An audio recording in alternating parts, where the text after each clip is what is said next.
ಕನ್ನಡಿಗರ ಬಗ್ಗೆ ಹೇಳೋದಾದ್ರೆ, ನಾವು ವಿಶ್ವ ಕನ್ನಡಿಗರು ಸಾಮಾನ್ಯವಾಗಿ ನಾವು ಹೇಳ್ಕೊಳ್ಳೋದು, ನಮ್ಮ ಮೈಸೂರು ಕನ್ನಡಿಗ, ನಮ್ಮ ಮಂಡ್ಯ ಕನ್ನಡಿಗ, ನಾನು ಉತ್ತರ ಕನ್ನಡಿಗ ಇವೆಲ್ಲ ಹೇಳ್ತಾ ಇರ್ತಾರೆ.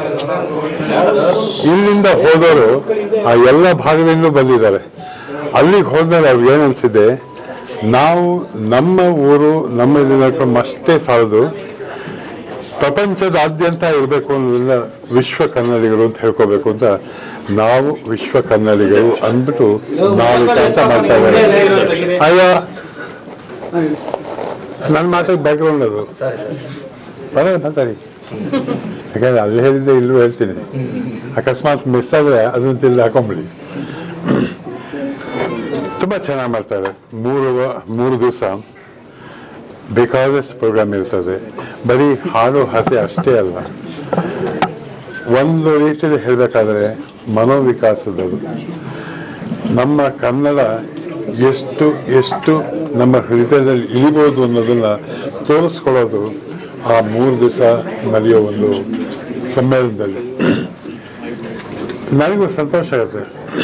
ಬೇಕಾದ ಸಲ ನೋಡಿದ್ದೀನಿ, ಇಲ್ಲಿಂದ ಹೋದ ಪ್ರತಿಯೊಬ್ಬ ಕನ್ನಡಿಗನು ಹಾತೊರೆಯೋದು ಇನ್ನೊಬ್ಬ ಕನ್ನಡಿಗನ ಜೊತೆ ಮಾತಾಡೋದಕ್ಕೆ.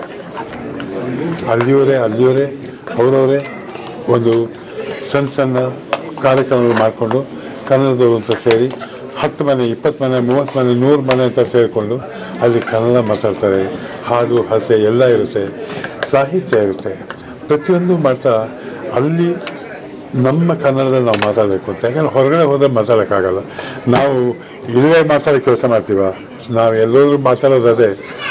ಹಾಗೆ ಅವರ ಭಾವನೆನ ವ್ಯಕ್ತಪಡಿಸೋದಕ್ಕೆ ಇದೊಂದು ಒಳ್ಳೆಯ ಅವಕಾಶ. ಪ್ರತಿಯೊಬ್ಬ ಅಮೇರಿಕಾದಲ್ಲಿರೋರು ನಾ ಕೇಳೋದು ಒಂದೇ, ನಾವೆಲ್ಲ ಬರಬೇಕು ಅಂತ ನೀವು ಆಸೆ ಪಡ್ತೀರಿ, ನಿಮ್ಮನ್ನೆಲ್ಲ ಒಟ್ಟಾಗಿ ನೋಡಬೇಕು ಅಂತ ನಮಗೂ ಆಸೆ ಆಗುತ್ತೆ. ಒಟ್ಟಾಗಿ ನೋಡಬೇಕು ಅಂತ ಯಾಕೆ ಹೇಳ್ತೀನಿ ಅಂದರೆ, ಅಮೇರಿಕಾ ಬಹಳ ದೊಡ್ಡ ದೇಶ. ಒಂದು ಊರಿಂದ ಇನ್ನೊಂದು ಹೋಗ್ಬೇಕಾದ್ರೆ 10 ಅವರ್ಸ್ ಪ್ರಯಾಣ ಮಾಡಬೇಕಾಗತ್ತೆ, ಕಷ್ಟ ಆಗುತ್ತೆ.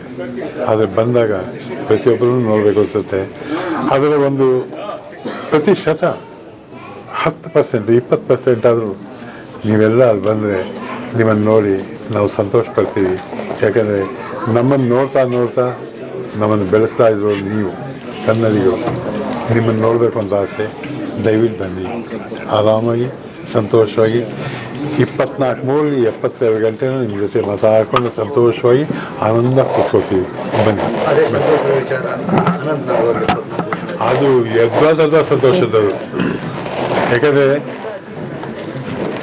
ನಮ್ಮ ಕನ್ನಡದಲ್ಲಿ ನಾ ಹೇಳಬೇಕಾದ್ರೆ ರಾಜಣ್ಣ ಪದ್ಮಭೂಷಣ ಆಗಿದ್ದರು.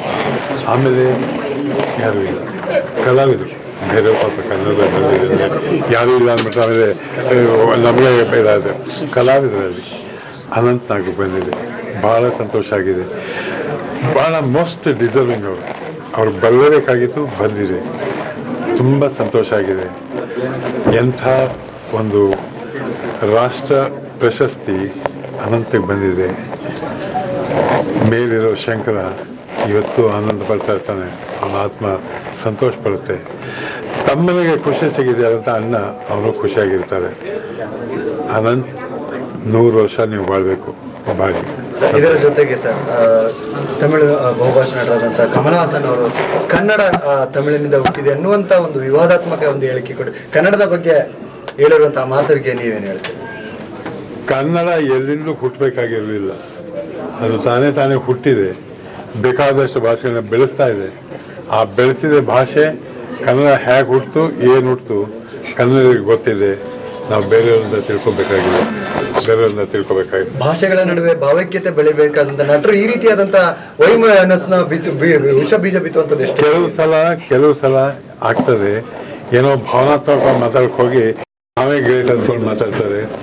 ಯಾವತ್ತು ಯಾವೊಬ್ಬ ವ್ಯಕ್ತಿನೂ ನಾನು ಗ್ರೇಟ್ ಅಂದ್ಕೋಬಾರ್ದು, ನಾವು ಗ್ರೇಟ್ ಅಂದ್ಕೋಬೇಕು. ಯಾಕೆಂದರೆ ನಾನು ಇವತ್ತು ಶ್ರೀನಾಥ್ ಇಲ್ಲಿ ನಿಂತ್ಕೊಂಡು ಮಾತಾಡ್ತಾ ಇದ್ದಾನೆ ಅಂದರೆ ನಾನು ಶ್ರೀನಾಥ ಕಾರಣ ಅಲ್ಲ, ನನ್ನನ್ನು ಬೆಳೆಸಿದ ನೀವೆಲ್ಲ ಕಾರಣ. ನಾವು ಅಂತ ಬರಬೇಕಾದಲ್ಲೇನೆ ಆ ಭಾವನೆ ಇಟ್ಕೊಂಡೆ ಯಾವುದೇ ಭಾಷೆಯಲ್ಲಿ ಯಾವುದೇದಾಗಲಿ ನಾವು ಅಂತ ಮಾತಾಡಬೇಕು ಹೊರತು ನನ್ನಿಂದ ಅಂತ ಮಾತಾಡಬಾರ್ದು. ಸರ್, ಕನ್ನಡದಿಂದನೇ ಎಷ್ಟೊಂದು ಸಿನಿಮಾಗಳನ್ನ ಮಾಡಿದ್ದಾರೆ, ಜೊತೆಗೆ ಕನ್ನಡದಲ್ಲಿ ಅವ್ರ ಸಿನಿಮಾಗಳು ರಿಲೀಸ್ ಆಗ್ತಾ ಇದೆ ಕರ್ನಾಟಕದಲ್ಲಿ. ಆದ್ರೂ ಇಂಥ ನನ್ನ ಭಾಷೆ ಬಗ್ಗೆ ನನಗೆ ಹೆಮ್ಮೆ ಇದೆ ಸರ್, ನನ್ನ ಭಾಷೆ ಬಗ್ಗೆ ನನಗೆ ಹೆಮ್ಮೆ ಇದೆ. ನಾವು ಕನ್ನಡಕ್ಕಾಗಿ ಎಷ್ಟು ರಾಜನಿಂದ ನಾವು ಕಲ್ತ್ಕೊಂಡ್ಬಂದಿದ್ದೀವಿ, ನಮಗೆ ಗೊತ್ತಿದೆ. ಯಾರು ಬೇರೆಯವ್ರು ಬಂದು ಹೇಳಬೇಕಾದ್ರೆ ನಾವು ಕೇಳಬೇಕಾಗಿಲ್ಲ.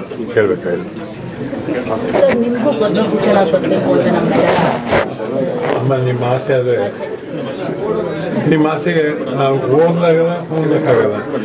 ಬರೋದಾದರೆ ಬರುತ್ತೆ, ಬರಲಿಲ್ಲ ಅಂದರೆ ಏನು ಸಂಕಟ ಇಲ್ಲ. ಯಾಕೆಂದರೆ ಪದ್ಮಭೂಷಣ ಅಂತ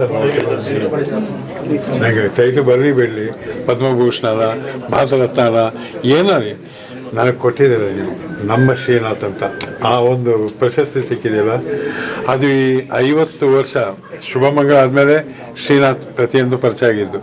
ಆ 50 ವರ್ಷದಿಂದ ಆ ಪ್ರೀತಿ ವಿಶ್ವಾಸ ಕೊಟ್ಟಿದ್ದಿಲ್ಲ, ಅದು ಒಂದು ಗುರುಗಂಜಿನೂ ಕಮ್ಮಿ ಆಗಿಲ್ಲ, ಜಾಸ್ತಿ ಆಗ್ತಾನೆ ಹೋಗ್ತಾ ಇದೆ. ಆ ಜಾಸ್ತಿ ಆಗ್ತಾ ಹೋಗ್ತಾ ಇರೋದಂದರೆ ನಾನು ನನ್ನ ವಯಸ್ಸನ್ನು ಮರೆತು ಹೀಗೆ ಇರ್ತೀನಿ. ಶ್ರೀನಾಥನ್ ಇರೋದು ನೀವು, ನಿಮ್ಮಿಂದ ನನಗೆ ಸಿಕ್ಕಿದೆ ಪ್ರಶಸ್ತಿ, ಅಷ್ಟೇ ನನಗೆ ಸಂತೋಷ.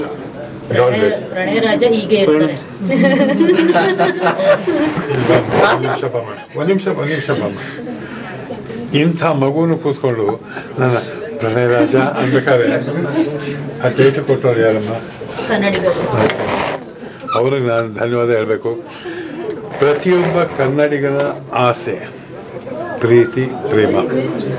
ಇದು ಪ್ರಣಯ ರಾಜ ಅಂದ ತಕ್ಷಣ ಒಂದು ಹಗುರವಾದ ಟೈಟಲ್. ಪ್ರಣಯ ಅನ್ನೋದು ಪ್ರೇಮದ ಮತ್ತೊಂದು ಮುಖ. ಅದ್ರ ಪ್ರಣಯಕ್ಕೆ ಕೆಲವು ಕಡೆ ಬೇರೆ ಅರ್ಥಗಳು ಕೊಡ್ತಾರೆ, ಆದರೆ ಪ್ರಣಯ ಅನ್ನೋದು ಹೃದಯ ಸೇರಿದಾಗ ಪ್ರಣಯ ಆಗುತ್ತೆ ಅಷ್ಟೇ. ಅದನ್ನು ನೀವು ಕೊಟ್ಟಿದ್ದೀರಿ, ನಾ ರಾಜ ಆಗಿದ್ದೀನಿ. Thank you. God bless. Cinema ಜಗತ್ತಿನ ಕ್ಷಣ ಕ್ಷಣದ ಸುದ್ದಿಗಾಗಿ SSTV ನಿಮ್ಮೊಂದಿಗೆ.